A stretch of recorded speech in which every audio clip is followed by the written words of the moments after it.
Hello everybody, my name is Michael, I'm running the Boardgames Chronicle blog. SpaceCorp is one of my favorite space exploration games. I played this game pretty extensively, both with my friends, but especially with my children. The three-stage exploration of the, first of all, moon, then the solar system, and then also the stars beyond the system was a great way to introduce them to the concept of space travel, also to learn some English vocabulary. I'm really glad that finally we are getting the expansion to the SpaceCorp Ventures. In this video, I would like to show you what is in the box and what we can have in this new expansion.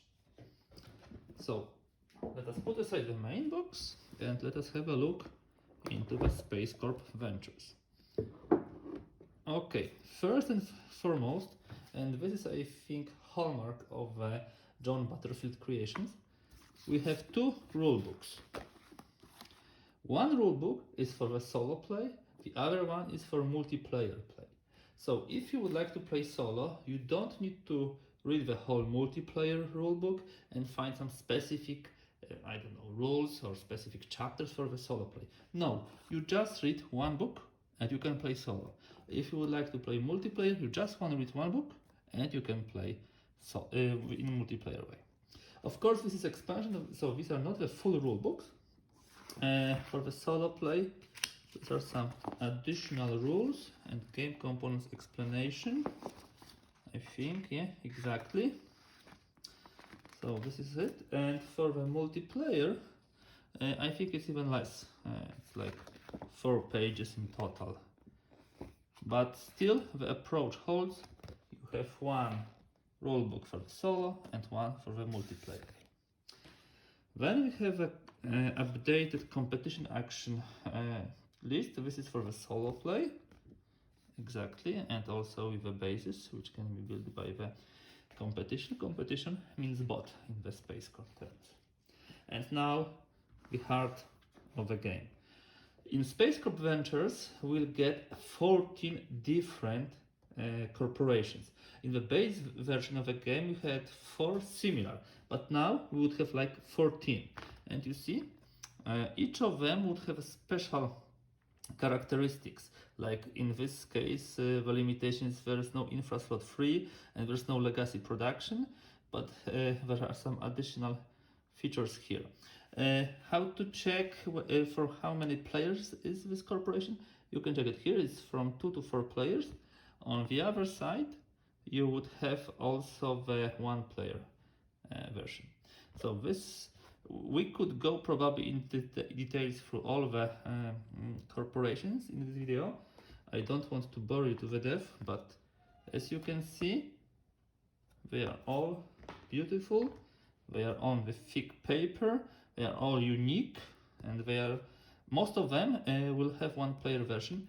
Out of 14, the first 10 will have a 1 player version. Why? Because on the last 4 we would have a specific solo bots here, which can be played in a way that it will compete with our corporation. So let me look at this. Yes, so this is still 1 player, yeah, and I think we should have somewhere over here. Yes. So what I meant, we have competition with its name, with special set of capabilities, and also with recommendation against whom it should be played. Yeah, recommended against Discover Prime, Polaris GCI, New Nomads. So this is here, and yeah, we have another corporations here with another set of special abilities and another set of cards, and also where is it recommended. So as you can see, the possibility to play multiple versions of the game, you can say setups, is enormous. 14 new corporations, 10 of them with 1 player solo version, and 4 bots with whom you can play. So a lot. We have also some additional cards. First of all, we have 3 cards to be added or updated in the deck. Yeah, so I think this card changes the M43 from the base game, and those two we just add. We have time card, but this is only used for the solo bot, I think. And this is another interesting feature of the expansion. As you can see, we have here the possibility for each corporation to change its standard final profit. Each of them has a standard final profit, but on the other side, each corporation has alternative final profit. And during the Starfarers phase, I think after the second contract is fulfilled, each of the corporations need to make a decision. Would I go with the standard way of a victory, so the points for the colonies, or would I go via alternative? Of course, you need to prepare for this alternative final profit earlier, so you should prepare for this for the whole game. Okay, and what else do we have? Let me just put it away. So another thing, interesting one, is that we would get new contracts. We have in standard play 7 contracts, and we'll be adding a new contract. So for example, yeah, this is one for players contract. Yeah, and this is mariners contract. We can add this or this. You can see these are 1 4. This is 2 for players. So a lot of new contracts which can spice up the game, especially the ones which are worth for money. Yeah. So a lot of new stuff, a lot of new possibilities, a fantastic expansion, and I can't wait to play this with friends. Also solitaire.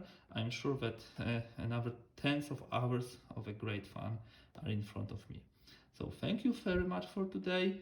Stay tuned. The session reports will for sure come, and as I said, I can't wait to put this game to the table. Thank you, and bye for today.